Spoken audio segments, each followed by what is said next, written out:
Hello, my name is Christian Tremblay, and hello all the fans of SWAT Kats here in Mumbai in India. Hey, my name is Ivan Tremblay, and I'm very happy to be here at the Comic Con in Mumbai for the first time in India. Namaskar and welcome to PTI. Welcome to India. It's your very first visit to India. How you felt the energy of the SWAT Kat fans here in India?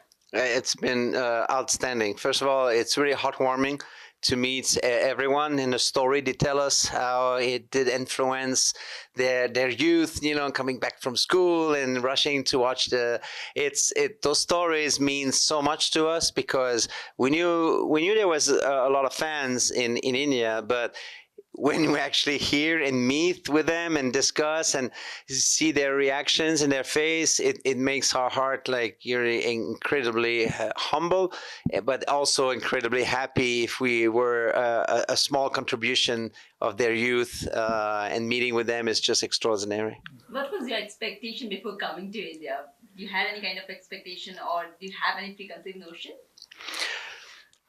We tried not to. I mean, again, we knew there was fans, but there's also fans in different countries as well. So because the show really played around the world, so we had no expectation. We just know that. We know that the show was very popular. Yeah. But seeing them now, it's like, okay, no, it is. So that's why, our relaunching globally of SWAT Kats can, like I said earlier this afternoon, I can confidently say that it will probably coming from India to the rest of the world because that's all logical. We have the fans, we have the passion, we have the enthusiasm, and also we're in discussions with advanced discussions with business partners. So it looks like that's how it's going to happen from SWAT Kats from India to the world. 30 years, that's a long time. When you were writing, when you're creating it, what was your ambition back then? And did you? There was no ambition. I mean, the ambition was just to create something that would be good for ourselves, good for the team, because it was important that the team that worked on it had really a lot equally passionate to work on it. So we give a lot of freedom creatively for the team. We give opportunities for some people on the team to become a writer. And have credits as a writer, but they provide some good ideas. So the ambition was just to do something good, and doing something good for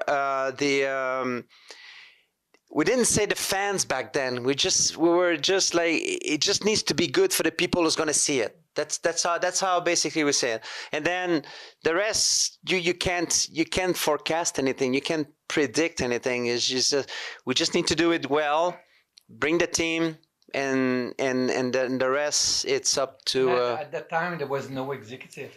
There was us. Oh yeah, there was us, the writers, and no network executive. So when we got an idea, 90% of the time was accepted and it was on the screen. So that was fantastic. Yeah.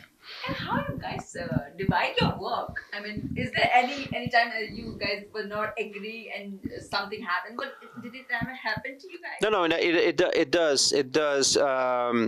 So we brainstorm together,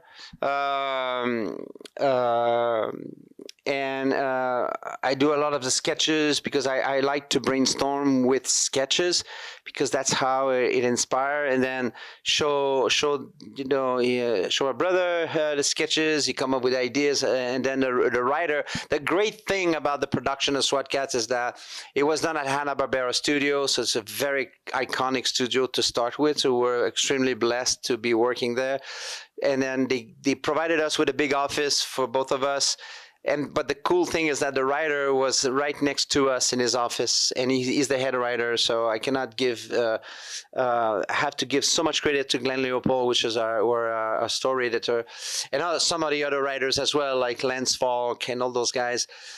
But the cool thing is that we had drawings everywhere. There was sketches everywhere. So Glenn would come in and then, hey, look, Glenn, we have this idea of an episode about mummies, but they're not just mummies walking. No, they're giant mummies. And the past master is involved in this. And then he would look at the sketches and stuff like that. So he got really excited. And so he made copies of that, went to his office next door, and then he worked on it. The funny thing is that sometimes he would pop up again and he say, hey guys, I'm working on this scene and I would need a gadget.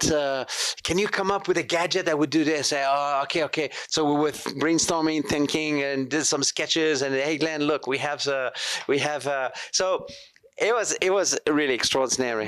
At that time, most of the writers, they were working with without any sketch. All those series, they were, the writer was coming, but SWAT Kat, it was a combination of sketch idea and the writer, so that's why maybe the show became very creative. When you realize that SWAT Kat has become so massive, because it was stopped abruptly back then, and later on it just picked up like, wow. I mean, when did you guys realize that it's become so huge? Well, I don't think we realized it was huge, right? We looked at ratings because the Hanna-Barbera posted ratings on like weekly. We knew how to read those ratings, but we were still quite young back then. I think that.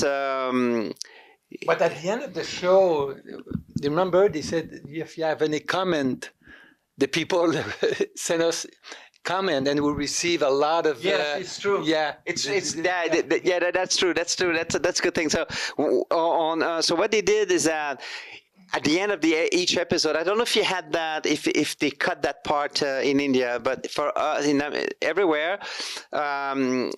It says, and if you have any comments, send us your comments at SWAT Kats at Hanna-Barbera, and we actually received like. Oh no! It was like, I remember, because it was almost like a whole garbage bag of and by that time there was no internet, there was nothing, so they actually sent the postcards. And I remember because that big bag, remember we pick a few of them and I send original drawings for the production that I sent. So there's a few guys out there that they got it from those letters and postcard they sent at the end of the episodes. We're in advance on the social media at the time. Wow. Yeah, no, that was really cool, actually. It's such a great encouragement as well as for an artist, right? Yeah, no, it's and then when the internet came, so I'll tell you a funny story. So when the internet starts, my son's godmother's boyfriend, he was really into internet. So I went at their house one time and he said, Christian, SWAT Kat is really big on the internet. I said, what are you talking about? And then he showed me a folder that he printed out. I said, what is that? I was not even hooked on the internet yet. So I'm talking about 1998, because I remember I was specifically in Montreal, 1998, and I was not hooked on the internet. I did not even own a computer back then.